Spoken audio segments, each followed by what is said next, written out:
Hi, my name is Heather Waldenmeyer, and I am a CPA and a CCIFP, and I'm the founder of Elevated Advisors, which provides fractional CFO consulting services to contractors across the country.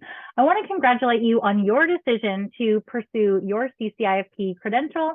That was one of the best decisions that I ever made for my career, whether it was through public accounting or in private industry as a controller or CFO, or now in my consulting career. Having a CCIFP credential has really allowed me to stand out amongst other CPAs who may not have as much of a construction focus. I have been a CCIFP for a very long time. My CCIFP or my credential number is 499. So, there were not very many CCIFPs when I took the plunge, but it's really great to see so many of you joining the ranks as a CCIFP. So I'm really excited that you have taken this plunge, and I am looking forward to helping you along the way.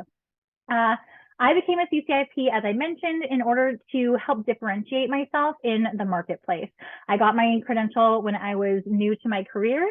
And when you become a CPA, you learn a lot about accounting, but construction accounting is a very interesting and unique niche that is covered in just a tiny fraction of the CPA exam.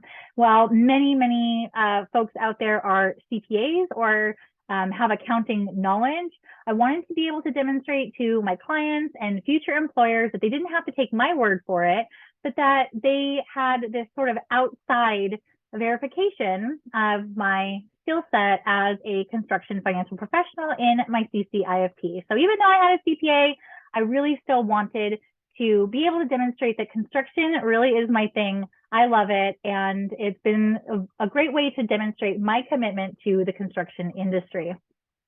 Today, I'm going to speak to you briefly about budgeting and planning, the portion of the exam. This is a little bit less than 20% of the exam, and I think that there are a few things that are really important to consider when you're studying for this section of the exam. The first is that budgeting and planning, this is a little bit trickier than other sections because there's not a GAAP or a FASB rule that says everybody has to do things a particular way.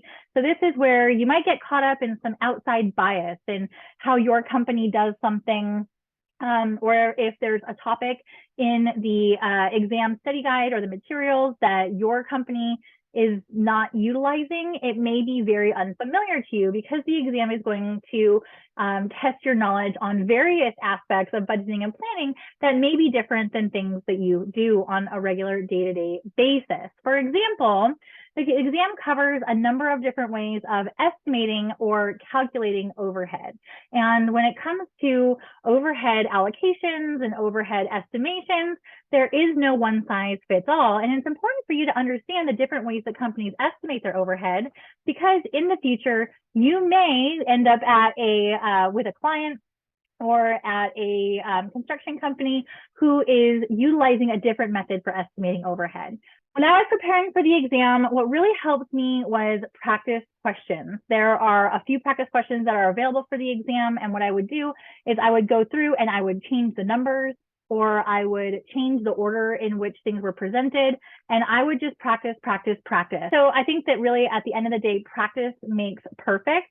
And I think a pitfall that you could avoid, especially when it comes to practice makes perfect, is to try to separate your personal experience in terms of what you do on a day-to-day basis from what you're going to be tested on the exam. When it comes to especially budgeting and planning, because everybody does things a little bit differently, sometimes we get caught up in, I have 20 years of experience and I have always done something a certain way, or my company doesn't do it that way. The exam is not going to be testing you on how your particular company is going to do it. It's testing you on this broader knowledge. Do you have the knowledge base of construction accounting? And so you really want to try and absorb what is the book trying to tell you.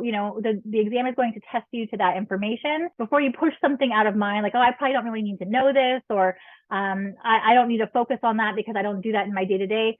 You might still need it for the exam. So With that, I really wish you a very, very good luck on your exam. As a former chair of the Institute of Certified Construction Industry Financial Professionals, it makes me so happy to see folks like you taking the step in your career, and you are in very good hands with CFMA and all of the resources that they provide to potential new credential holders like yourself.